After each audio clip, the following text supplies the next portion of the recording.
Friends, welcome to माधुजा.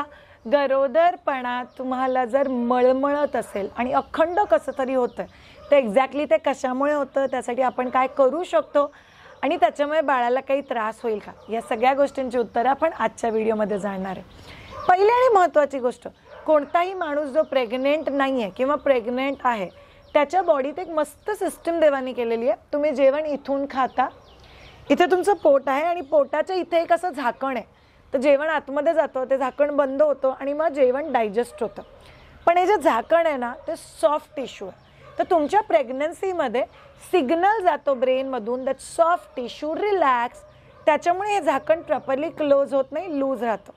म्हणून कित्येकही वेळा तुम्ही लोक जेवता, जेवण आतमध्ये जातं पण जेवण अखंड थोडं थोडं बाहेर येत राहतं. रादर आपण त्याला म्हणतो ॲसिड रिफ्लक्स किंवा ॲसिडिटी थोडी थोडी बाहेर किंवा वरती येत राहते. याचा त्रास कित्येकही गरोदर बायकांना होतं. त्यांना मळमळलं सायकर होतं, आंबट ढेकऱ्या येतात, उलटी होते, उलटीत कधी कधी पित्त पडतं, नुसतं पिवळं पाणी पडतं आणि तोंडात कडवटपणा किंवा तिखटपणा अचानक जाणवतो. ह्या गोष्टींचा जर तुम्हाला पण त्रास होत असेल, पहिली गोष्ट समजून घ्या, हे नॉर्मल आहे. दुसरी गोष्ट, जेव्हा तुम्हाला अखंड मळमळतं तेव्हा कित्येकही वेळा मुली खाणं पिणं सोडून टाकतात. पण तुम्हा लोकांना हे समजून घ्यायचं आहे, जर तुम्हाला फोडणीचा त्रास होत असेल, तिखटाचा त्रास होत असेल किंवा एखाद्या स्पेसिफिक गोष्टीचा त्रास होत असेल, तर तुम्हाला एक्सपेरिमेंट करायची गरज आहे. तर प्रिफरेबली दिवसभर थोडं थोडं एक्सपेरिमेंट करत राहा. किंवा दही भात खाल्ल्याने मला बरं वाटतं का, किंवा आल्याचं थोडंसं ज्यूस घेतल्याने मला बरं वाटतं का, किंवा कवळ्याचा ज्यूस घेतल्याने मला बरं वाटतं का, किंवा काकडीचं ताक घेतलं तर मला बरं वाटतं का, आंबील घेतलं तर मला बरं वाटतं का, सूप घेतलं तर मला बरं वाटतं का. सो थोड्या वेगवेगळ्या चव ट्राय करून बघा तुम्हाला कशाने बरं वाटतं. आपल्याकडे भरपूर मुली अशा आहेत ज्यांना फ्रूट्स आणि दही भात या दोन गोष्टी चालतात, तर ते अख्ख्या प्रेग्नन्सी त्याच्यावरती भागवलेले, पण ते चालतं. पण आपण जेव्हा बिलकुल काही खात नाही ना, तेव्हा त्या गोष्टीचा आपल्याला त्रास होतो. दुसरी महत्त्वाची गोष्ट, कित्येकही या मळमळल्यामुळे जर तुम्हाला जेवण जातच नसेल तर तुम्हाला वेट लॉस जाणवतो. सो पहिल्या 3 महिन्यात जर तुमचा वेट लॉस झाला तर इट्स ॲब्सोल्युटली नॉर्मल, त्यासाठी जास्त टेन्शन घेऊ नका. पण येस, 3ऱ्या महिन्यानंतर पुढे वेट लॉस होता कामा नये, या गोष्टीची तुम्हाला तुमची काळजी घ्यायची. तिसरी महत्त्वाची गोष्ट, मला जे अखंड मळमळत आहे त्याचा बाळावर काही निगेटिव्ह इफेक्ट आहे का? टू बी व्हेरी ऑनेस्ट, नाही आहे. पण कित्येकही वेळा जेव्हा तुम्हाला उलटी होते तेव्हा थोडीशी वॉशरूमला लीक होऊ शकते, तुम्हाला अखंड अनइझी वाटते. कित्येकही वेळा मुली निगेटिव्ह फ्रेम ऑफ माइंडमध्ये जातात की बापरे, आता किती दिवस हा त्रास का बाबा, प्रेग्नन्सी प्लॅन केली, मला तर सहनच होत नाही आहे, मला तर खूपच डिप्रेस वाटतंय. ह्या गोष्टी तुम्हाला टाळायची गरज आहे, कारण तुम्ही निगेटिव्ह झोनमध्ये जर गेलात तर त्याचा असर 100% बाळावरती होतो, तुमच्या ॲसिडिटीचा नाही. चौथी महत्त्वाची गोष्ट, किती दिवस मला असं फिलिंग येणार आहे गरोदरपणात. आयडियली गरोदरपणात जी ॲसिडिटी फील होते ती पहिल्या 3 महिन्यानंतर फील होत नाही किंवा कमी होतं. पण काही जण असतात, जसं मला सेकंड प्रेग्नन्सीमध्ये पूर्ण 9 महिने उलट्या होत होता, पूर्ण 9 महिने ॲसिड रिफ्लक्स फील होत होता, पूर्ण 9 महिने मळमळत होतं.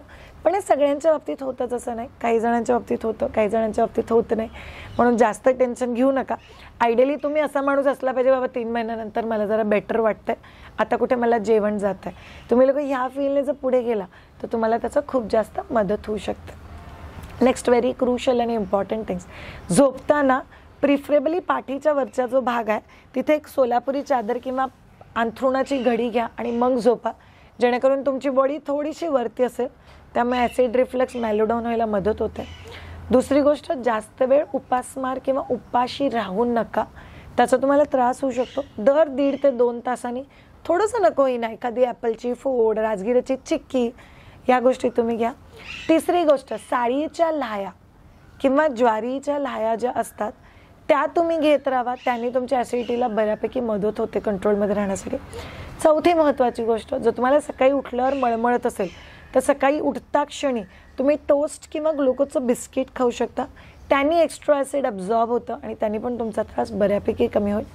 5वी आणि महत्त्वाची गोष्ट, जर तुम्ही टू मच स्पायसी जेवत असाल, खूप नॉनव्हेज, खूप मसालेदार, खूप स्पायसी जेवण, तरी तुम्हाला या रिफ्लक्सचा त्रास होऊ शकतो. म्हणून तुम्हा लोकांना काळजी घ्यायची आहे की तुम्ही ह्या गोष्टी घेणार नाही. सात्विक जेवा, व्यवस्थित टेस्टी खावा, पण ते उगीच स्पायसी किंवा उगीच गरम मसाल्याचं असणार नाही, या गोष्टीची काळजी घ्या. Thank you so much all of you. तुमच्याही कोणत्याही कपलला जर आमच्याकडून ट्रेन व्हायचं असेल तर आमच्याकडे 100 डेज अर्ली प्रेग्नन्सी केअर, गर्भसंस्कार, 100 डेज लेबर आणि बेबी केअर प्रिपरेशन, ज्याच्यात तुमचे स्ट्रॅटेजी प्लॅनिंग सेशन होतात, तुमची post delivery stage planning session होतात, joint family and mother in law management sessions होतात, तुम्हाला labour preparation, breast feeding, baby care, post delivery care खूप डिटेलमध्ये शिकवलं जातं. आणि येस, त्याच्याचबरोबर तुमचा प्रेग्नन्सी फिटनेस हा पण घेतला जातो. हे सगळं काही ऑनलाईन आहे. तुम्ही जगभराच्या कोणत्याही कोपऱ्यात राहत असाल तरी पण तुम्ही हे क्लासेस जॉईन करू शकता. व्हिजिट करा www.mytuja.com. Have a great time. Bye bye.